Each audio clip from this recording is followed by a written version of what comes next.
Team, welcome to the video. Today we're going to talk a little more about mountain hopping, and actually we got our next expedition planned here in the next 2 weeks. If you watched our last video, you'll see that we climbed the highest peak in New Mexico, Mount Wheeler, and now we're about to embark on climbing the highest peak in Colorado, Mount Elbert. Mount Elbert stands at 14,439 feet, and so it's not going to be a walk in the park. Right, not only is Mount Elbert the highest peak in Colorado, but it is also the second highest peak in the lower United States. So this is not gonna just be let's go wing it and go figure out what we're gonna go do here. So what we want to focus on today is gear loadout. What do I take up the mountain to make sure that I got everything that I need and so that we can successfully summit, right? So one of the things that when you think about gear, you kind of got to get in the mindset of what are the critical items, and to me it boils down to three things. 1, clothing. 2, nutrition, and 3, emergency and first aid. If you got those items, you'll be in good shape. My time in the military carried a bunch of gear, 100 pounds of ammunition, batteries, all kinds of climbing equipment and gear, a lot of things to sustain ourselves for multiple days. We're not going to need to do that here, but we still need to be mindful of what we need to take so we can be successful on the mountain. So, gear loadout, let's get into it. Kind of got a preview of what everything that's going to go inside the pack. Right, but before you get into your pack and what you're carrying, let's figure out what you're carrying on yourself, right? So first things first, as always, good set of boots. Right, now this is what I would consider semi-winter hike, right? It's summertime, but we're gonna be going to elevation, 30 to 40 degrees, probably some snowfall. So I'm gonna go with a mid-weight boot because I'm still okay with, I'm usually running a little hot anyways. So having something that's aggressively hot, insulated, don't need that. I'll just wear a thicker pair of socks. So good set of boots. I really like these La Sportivas. They offer some really good rigidity, but they're still really malleable on the outside. And so they make for a really good long hike. Give me a good amount of grip. Take these anywhere. All right, next thing, your bottoms. Right now I wear these pants here. These are a set of cool pants. Right, and I really like them. They're a little heavier duty weight. So I'm gonna see when I get there, if it's a little warmer and I think I'll be okay to break with the cold there, then I will go ahead and probably downgrade to a thinner pair of pants. But for right now, I like these pants, the hooks on the bottom that you can go ahead and clip onto your boots just in case you come into some snow. It's like a little bit of a gaiter.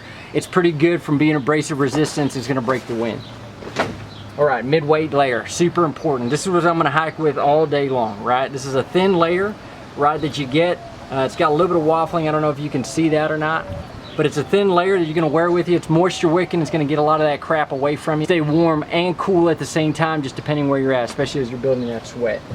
Then I go with another layer, a thicker layer here. I use it for running sometimes, but it's just something that as I start hiking, if it's not snowing or raining on me right now, I might want to just kind of keep warm depending how cold it is. So I'm gonna wear something like this, just to pull over.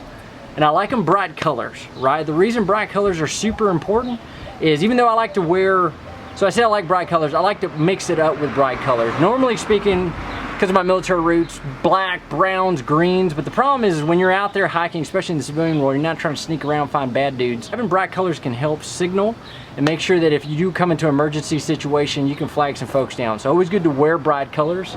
You can carry a bright flag with you, but I'd recommend just wear this stuff. Be more efficient. Socks. These Fox Rivers, I think I've had these since Ranger training, right? And so since Ranger training, I've had these things. These are just super durable, and they're kind of a chameleon sock. They can kind of go either way, right? They can really keep you warm, keep you cool, and they're really just durable as hell. It's gonna do the trick there for a hike. Good hiking hat. Hat I got on right now is maybe my run around hat. This one, a lot of good memories with it. It's gone been, you know, dusted up and scarred up and dirty. It's also a bright color, good to weigh folks down, good to keep the sun off your face. Speaking of sun off your face, a pair of sunglasses. You're gonna have these on your person, not in your pack, on your person as you're walking up. Believe it or not, even with sun cover, having a good set of sunglasses that allow that are polarized and allow to break up those sun rays are super important. I like them plastic just because if they're wire, I found that they're not as durable. They can get bent up, and then they're also can get super hot, or they can also get super cold, and just makes it uncomfortable wearing your face. But you get a pair of these plastic ones, you'll go for days. Plus you look cool in pictures. All right, now let's get into the pack. Every good day, every good hike starts off with a pack. Now, I've seen, maybe you've seen pictures on my Instagram, or you've seen, you know, pictures in other videos there of me wearing a Mystery Ranch more heavy duty pack. I'm gonna wear that pack if I'm going on a longer expedition. I need to carry a bigger load in there. It's a more rugged backpack, but it's gonna be about twice the weight as this Black Diamond Nitro 26 here. 26 liters, it gets me, you know, pretty much anywhere I need to go, and it's all about lightweight. I really like this pack because it's got a pretty big, you know, main compartment, accessory compartment. It's got a top compartment that's kind of lined with this fuzzy stuff, kind of velvet, so you can put your sunglasses in or iPhone or anything that you want to keep protected. I also really like this. It's an open area here that you can put a helmet in, but it's really good to store, you know, wet weather gear or other things you want to get to right away that you don't really need to have protected right off the bat. Then it's got some really good water holders and then a good waist belt with a little bit of storage. Waist belt's super important. As you're hiking, being able to distribute that weight from weight to shoulders, from waist to shoulders, it's going to be able to keep you going for longer and keep you fresh. All right, so good pack, make sure you got one. All right, what's next? Puffy jacket. Now, I really like this Arc'teryx puffy jacket. It's also got a hood on it. I tucked it in just to kind of make it easier to work with. But something like this at altitude, especially if you're coming from 90-something degree weather, and I don't know if you can tell or not, but it is hot today. It is 95 degrees, and you're about to go, I'm about to go hit Elbert, and can be as low as, you know, beneath 30 degrees. You want something that when you're stopped or when you're about to hit the summit that you can throw on here. It's about, this one is 800 down, right? So it's super light. I can shove it right into the pack. And when we get stopped or when we start hitting some high winds, I'm able to go throw this thing on here and keep fresh, right? Especially after you sweat, your sweat kind of comes through. What you don't want to do is stand too long with that wind blowing on you. Have a good puffy jacket, one that compresses down. I really like Arc'teryx. Your outer layer is super important. I may wear this right off the bat, may not. This here's a little bit of a neoprene, so sometimes I wear a thinner one that's good for summer, but what I always look for is vents, right? You see this is an underarm vent, I don't know if you can see that or not. And it's also weather stripped, so this is completely waterproof, and it's a bit of a thicker material, right? It's gonna help break the wind and help keep me warm in the winter time while I can continue to move and sweat. Every bit of these zippers are waterproof, so it makes it super awesome to store something in there without having to put it in a baggie or whatever it is. It also comes in with a hood that kind of pops out of here. Makes it really convenient to kind of get out of the rain quick. Again, may not wear this right off the bat, but if the wind starts picking up, this is my outer shell. All right, what else we got? Water. Gotta stay hydrated, y'all. If you don't stay hydrated on these mountain trips, right, even for someone like me, I'm not typically the largest water drinker out there, but when you're the biggest way to deal with altitude, one of the biggest ways, not only nutrition, fitness, you know, acclimating, staying hydrated. I like to carry at least 64 ounces if I can, right? And so this is a little under 64 ounces, but these are the two bottles I go to, and I recommend carrying 64 ounces when you can on these longer hikes. All right, yak tracks. May or may not need these, right? But what you're gonna find is with these yak tracks, especially when you start getting into some icy patches and whatnot, they don't weigh very much. You can hook them to the side of your pack, and they make it really easy. What is that, Kelsey's hair? Somebody's hair, all right. You're gonna go find that these come in convenient just to get a little more traction on some of those slippery things, especially coming downhill. Always good to have a pair of yak tracks, really don't weigh a ton. Headgear. I remember at Ranger School, you know, oftentimes when we pull into a patrol base, they said you could only have one pair of headgear, or excuse me, things to keep you warm, worn gear. Either your pants, your top, or your cap. You get to pick only one. I think it's a way to just kind of keep us suffering. But headgear is super important. I always picked headgear. Most of your heat comes out of your head. So when you're stopped or when you're making a summit run and it's pretty cold, having one of these, especially at night, is going to make a difference.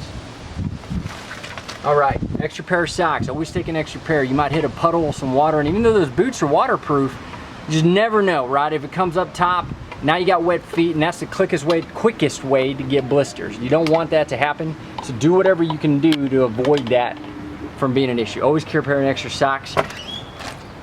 Gloves. I typically don't wear gloves the entire way through. It just kind of helps me ventilate, right, to keep my hands exposed. But when you start getting, again, standing still or getting to some parts, having a pair of gloves you can whip out, put on your hands, added a little bit more protection, a little keep your dexterity in your fingers. Our best friend, toilet paper. Always carry some. You never know when you're gonna need it. Sometimes you gotta go do your business. It's nice to not have to use a leaf, especially one of those demon leaves, so you know what I mean. All right, coming up on the home stretch. This here is my first aid kit. Now a lot of folks have some robust stuff. To be frank, I've never really found one you can buy that's really got everything that you need in it. Most of the stuff's got a bunch of extra, like 12 things of chapstick. Like, I don't know why you need that. This is actually from an old kit that I use and repurpose, but I kind of nicely, cleanly lay it out. And I'll go through this maybe in another video if y'all are interested on what I like to carry in here. But just have your basic things, some gauze, some sterilizing items, some, rubber gloves, some, glue stitches. And then I also carry some, combat gauze and some other trauma, type, pressure dressings on these things. And then I also carry a little bit of fire starting equipment. Always important, especially when you're going to some winter stuff. Fire is super critical as you're going up the mountain. All right. In addition to first aid, always carry one of these. This is an old habit, die hard for me, but carrying a tourniquet is super important. Someone gets hurt, punctured or whatever, this saves a ton of lives. It doesn't cost you anything and it's really easy. So this is actually one of my old ones from the service. It's even got a time, like when you put it on there. Super important to carry. You can usually find them at surplus stores or order them online.